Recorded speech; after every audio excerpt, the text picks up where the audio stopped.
Thank you so much, Mr. Speaker. It's always a pleasure to speak on behalf of the wonderful residents of my riding of Davenport. And today I'll be speaking on Bill C-57, an act to implement the 2023 Free Trade Agreement between Canada and Ukraine.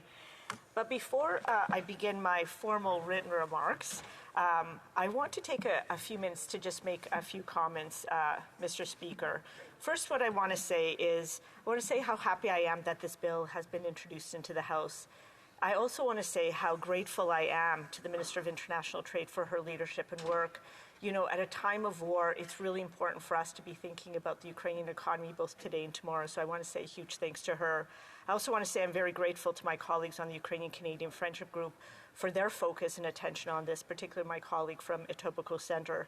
And then I also want to say I'm very grateful to a number of key stakeholders who have helped to shape this agreement, including the Ukrainian-Canadian Congress, the Canada-Ukraine Chamber of Commerce, the Ukrainian-Canadian Professional and Business Association of Toronto, the Ukrainian-Canadian Social Service of Canada, the Ukrainian-Canadian Bar Association. So I want to thank all of them. I also want to acknowledge the context of which we are living in today, one in which we're introducing this modernized trade agreement. You know, as we all know, because this is something that is troubling us every single day, is that we have major wars in the world underway today. You know, in February 2022, Russia started the unprovoked and illegal, brutal war in Ukraine, and this continues today. More recently, on October 7th, we had Hamas initiate a brutal and violent war against Israel, and that unfortunately also continues today. And both are clear illustrations of an attack on our democracies using war and terrorism. And you know, Mr. Speaker, I do put out statements to my constituents constantly to give them an update on what's happening. And in my latest update, on Friday, I said the following. I said, we're in a struggle to defend our values, our humanity, and to stand up against these attacks on democracy. There's no simple solution to the conflict, but the work to find a humanitarian path to end the violence should be driven by one basic principle, and that is the most basic value of all, to protect and cherish human life. And you'll say to me, why are you mentioning this during a speech on the modernization of the Canada-Ukraine trade agreement? And I'll say to you, it's because at a time of war where we're fighting for our values, for our democracy, for the right to continue to choose the way we live, real everyday life continues, you know, and it's important to not only support the current economy in Ukraine, but also the one that they're trying to build for when the war they are fighting eventually ends. And I'm really glad that Canada is there, Mr. Speaker. And maybe just one other aside that I want to make is, you know, it's my privilege to be able to currently serve as the chair of the Canada-NATO Parliamentary Association. And at our international meetings where we have NATO parliamentarians assemble, I will tell you that we do talk about rebuilding Ukraine after the war. And we know that the work begins now. And so I'm very proud that Canada is stepping up and very much that we are playing our part. So now for my formal, more written remarks, Mr. Speaker. It is a true honor for me to rise in the House today in support of legislation to implement the modernized Canada-Ukraine Free Trade Agreement, otherwise known as CUFTA. As we all know, Canada and Ukraine have enjoyed very close bilateral relations since 1991, when Canada became the first Western country to recognize Ukrainian independence, an issue that we are sadly still fighting for to this day. These bilateral relations are strengthened by shared values and warm people-to-people ties rooted in the Ukrainian-Canadian community of nearly 1.3 million people. And Mr. Speaker, my family is very much part of this community. Recently, the Canada-Ukraine bilateral relationship has been marked by Canada's steadfast support to Ukrainian independence, sovereignty, and territorial integrity in the face of protracted Russian aggression. Whether it was in 2014 when Russia illegally occupied Crimea, or today following Russia's full-scale invasion in February 2022, Canada has stood steadfast beside our Ukrainian allies to support them as they fight for their independence, democracy, and freedom. As such, since the beginning of the conflict in February 2022, Canada has committed almost $9 billion in multifaceted support to Ukraine, which includes $5 billion in financial assistance, including $4 billion in loans through the International Monetary Fund's administered account for Ukraine, as well as $500 million through Canada-Ukraine Sovereignty Bond. Over $2 billion in military assistance and defense, of which I know that our Minister of Defense has recently made an additional announcement. $352 million in humanitarian assistance, and a lot of that actually goes to the Ukrainian Women's Fund, Mr. Speaker, which is for much necessary work in the country.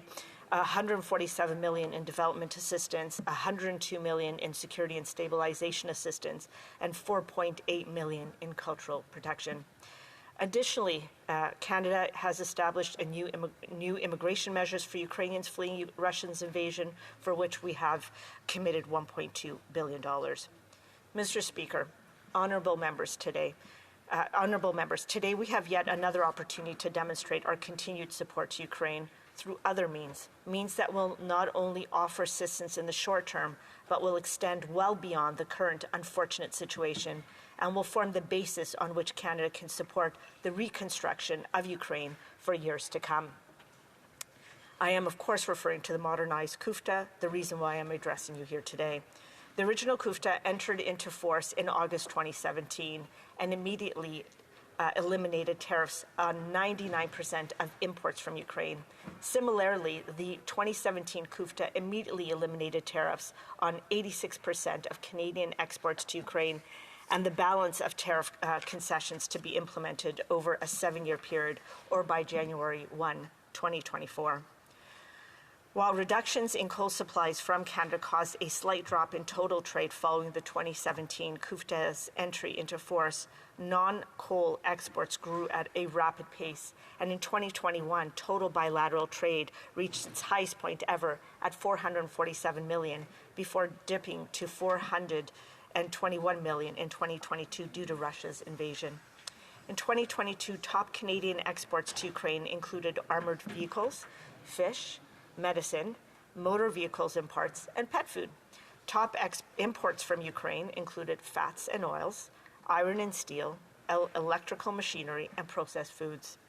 Canadian investment in Ukraine in 2022 amounted to $112 million. While comprehensive from a trade in goods perspective, the 2017 CUFTA did not include chapters on trade in services or investment. These areas were left out of the agreement due to divergent approaches at the time. Rather, the CUFTA contained a clause committing Canada and Ukraine to review the agreement within 2 years of its entry into force, with a view to expanding it. The review clause specifically identified services and investment as potential additions, but did not restrict the parties from exploring other areas. Pursuing to this review clause, in a visit to Ottawa in July 2019, the Prime Minister, our Prime Minister, and the Ukrainian President, President Zelensky, announced their intention to modernize the CUFTA. Our federal government then held formal public consultations on the modernization of the CUFTA in the winter of 2020.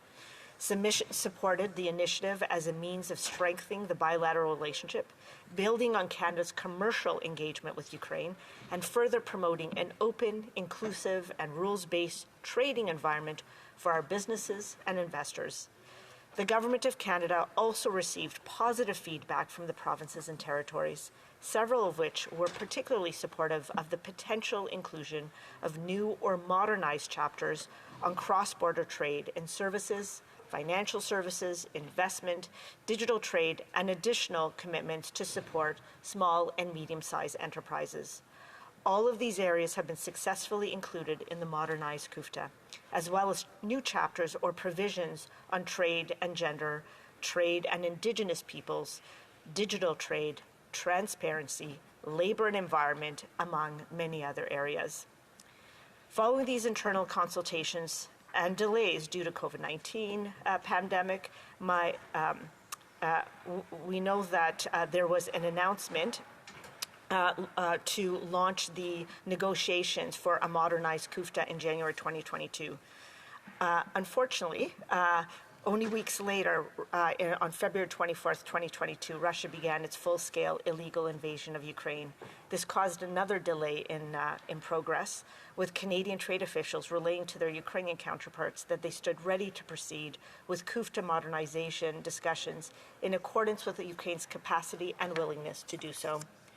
So negotiations, Mr. Speaker, restarted in June 2022, and despite compressed timelines and difficult circumstances for our negotiating partner, they were highly constructive.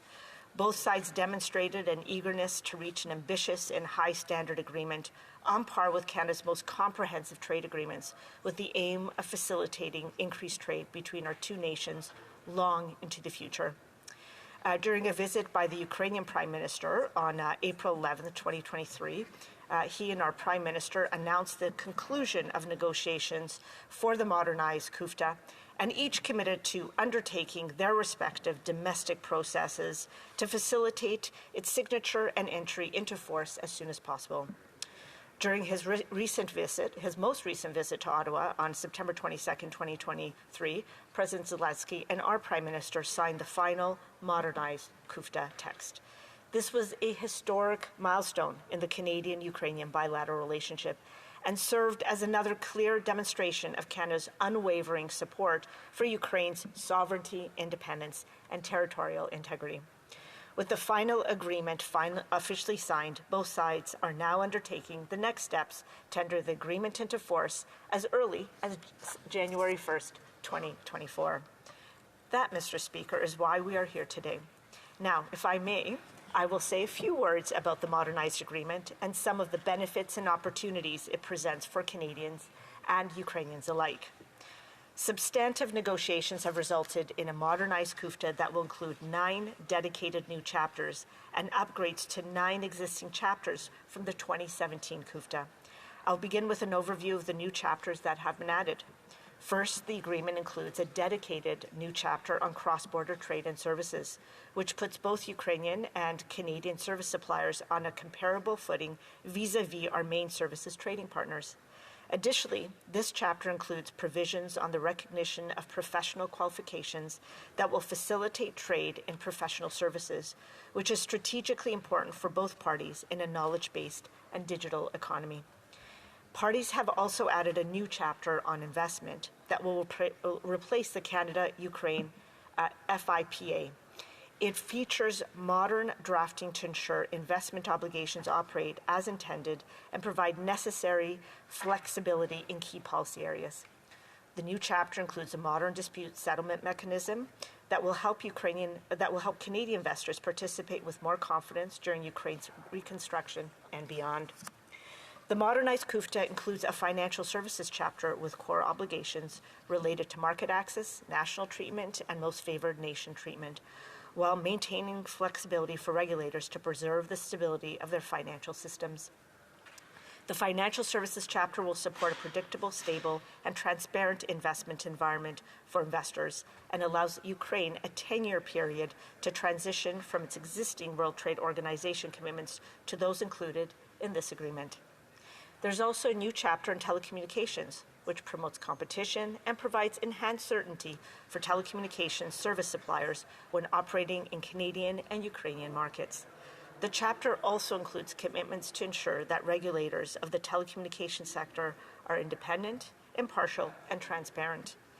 Parties have also added a chapter on temporary entry for business persons, which provides new access for Canadians and Canadian companies to do business, invest, and work in highly skilled occupations on a temporary basis in Ukraine, while providing Canadian employers with easier access to highly skilled Ukrainian workers.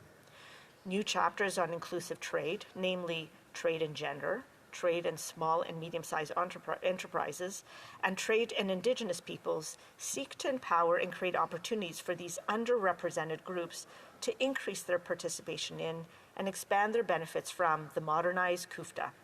Notably, the Trade and Indigenous Peoples chapter is the first of its kind that either party has ever included in a free trade agreement.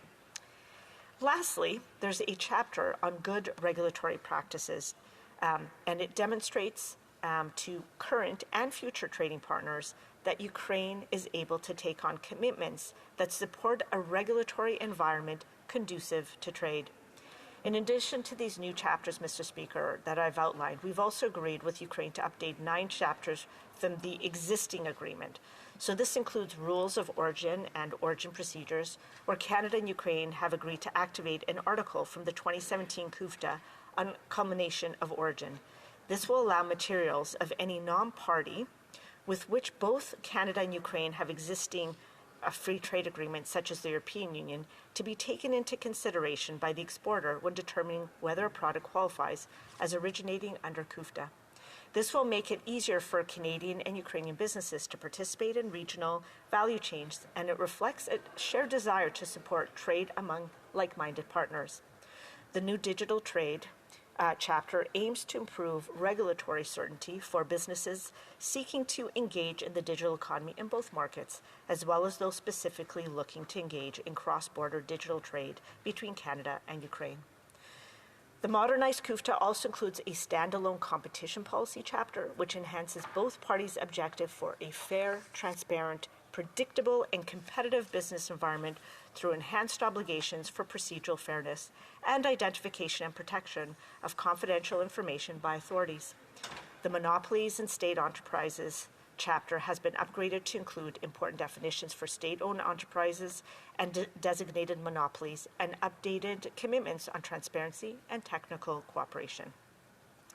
In the modernized government procurement chapter, Mr. Speaker, Canada and Ukraine have agreed to provisions clarifying that parties are not prevented from undertaking policies and programs to support domestic initiatives such as green and social procurement. The modernized CUFTA also includes perhaps the most comprehensive and ambitious environment chapter ever achieved in a Canadian free trade agreement. The updated chapter seeks to promote robust, ambitious, and transparent environmental governance, and for the first time includes a dedicated chapter or dedicated article reaffirming the parties' commitment to addressing climate change. There's also an updated labor chapter, which shows that Canada and Ukraine are committed to the highest labor rights standards. Fully subject to dispute settlement mechanism of the agreement, the chapter commits Canada and Ukraine to implement in their labor laws the content of the core International Labor Organization conventions. And lastly, Mr. Speaker, the Transparency, Anti-Corruption, and Reasonable Business Conduct chapter promotes transparency and integrity among public officials, private sector, and society, advances enforceability of anti-corruption laws, and includes a new section to encourage responsible business conduct. Mr. Speaker, these negotiated outcomes will not only position Canadian firms to better participate in the economic reconstruction of Ukraine, but will also support Ukraine's trade policy interests globally. And our Ukrainian colleagues have already expressed to us the value of the modernized CUFTA as the model of a modern, comprehensive, and high standard agreement with prospective trading partners around the globe. Domestically, the modernized agreement will reinforce the regulatory framework of a more inclusive, predictable, and transparent trading and investment environment, which will benefit Canadian workers, businesses, and entrepreneurs. While the war continues to hinder trade both globally and bilaterally between Canada and Ukraine, the benefits and opportunities our countries have secured through this FTA are varied and long-term, and will support growth in our commercial relationship now and for years to come. During President Zelensky's recent visit, he and Prime Minister Trudeau had the opportunity to participate in a business roundtable in Toronto. At this event, we heard from business leaders from across Canada about the scope of commercial trade and investment interests in Ukraine, the risks associated with doing business in Ukraine, and how to overcome these risks to ensure the private sector in Canada is well positioned to invest and support Ukrainian reconstruction. Indeed, Canadian reconstruction companies such as ACON are already moving forward to form partnerships with Ukrainian companies and to aid reconstruction. And so, Mr. Speaker, this agreement, I'm just going to end just because I know that I only have 1 minute left. So, Mr. Speaker, honourable members, this agreement is not just about economic gains. It also represents a landmark in the Canada-Ukraine relationship and serves as another clear demonstration of Canada's unwavering support to Ukrainian sovereignty, independence, and territorial integrity. We stand with Ukraine, and this agreement is another bond between us. And so, to that end, I urge all honourable members to support the legislative amendments contained in Bill C-57, and to support this legislation. Thanks so much, Mr. Speaker. Just a quick reminder, folks, when we're referring to members of the House of Commons to use their titles or to use their riding names. Questions and comments? Question ou commentaire? The Honourable Member for Courtenay Alberni. Well, thank you, Mr. Speaker, and I want to thank my colleague for the speech. And one thing that we've seen in previous trade deals, and I think about the free trade agreement with China that the Harper government signed back in 2014, and that agreement, Mr. Speaker, they locked into, well, I'm being heckled by Conservatives, I'll just remind them, that they signed a trade agreement with China for 31 years, Mr. Speaker. That trade agreement, Mr. Speaker, and if the member wants to get up on a point of order, he can clarify. But, Mr. Speaker, while he's heckling me, I'll remind him that they signed a trade agreement with secret tribunals. Secret tribunals that even Canadians don't know about what's in those secret tribunals when there's an appeal from the Chinese government that wants to override, say, Canadian rights.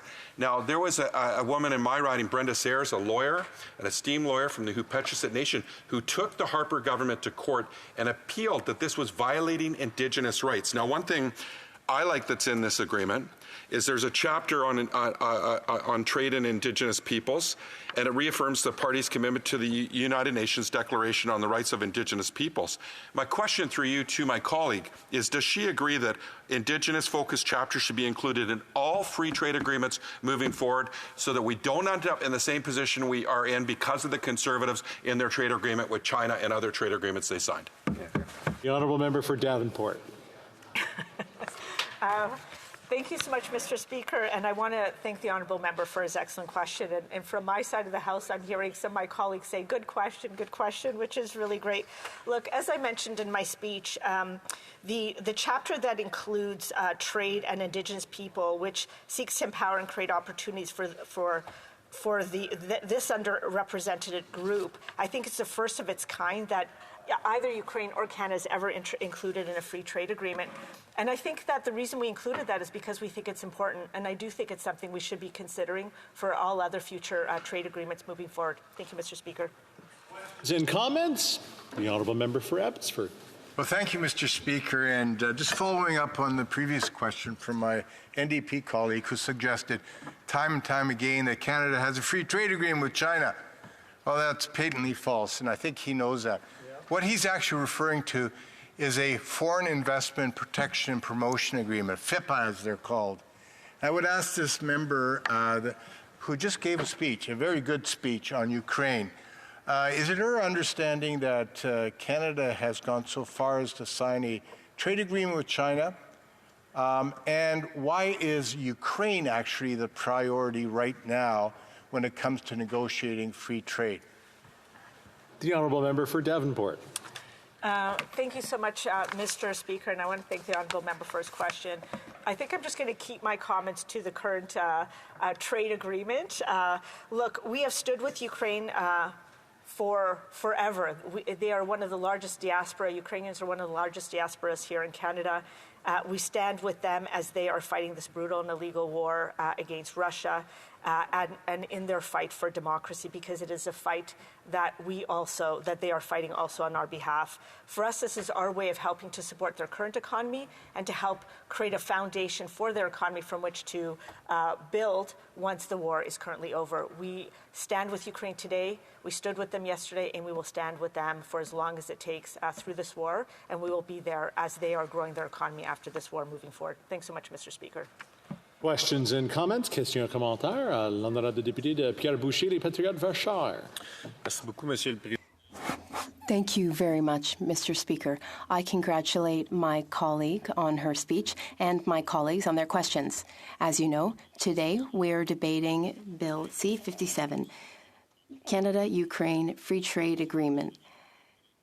This is not a bill that creates a lot of division or disagreement in the House. But this gives us an opportunity to talk about Ukraine on the one hand, and on the other hand, to talk about the importance of free trade agreements and the process of free trade agreements. Now, of course, we hope that Ukraine will recover as soon as possible.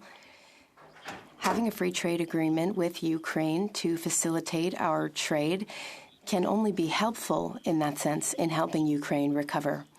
But I'm wondering about negotiation of free trade agreements. It's done by the government, by the executive branch. The government takes full control of that, and Parliament has no say in the matter other than voting in favor or against it when it comes to voting. So would my colleague agree that we have no say in the bill? We do, of course, want a free trade agreement with Ukraine, but it would be better if we really had a say in this, because we're elected to represent our constituents, but the government is in some ways preventing us from doing so. The Honourable Member for Davenport. And I want to thank the Honourable Member for his question. I don't agree with him. I do think that there's a number of opportunities for members to be able to provide their input. Once we pass, if it manages to get a vote through this House, it will move into committee, and I think that there is enormous opportunity for comments from members from all sides of the House at that point in time. I'll also say that none of these negotiations are ever conducted in secret. I think there's many opportunities, whether it's through the various different stakeholder groups that I had mentioned at the onset of my speech, for there to be input. But I also think that the minister is always open for feedback from anyone in this House. For us, it's important to have the best agreement possible, and we'll take the best ideas. It doesn't matter where they come from. Thank you, Mr. Speaker.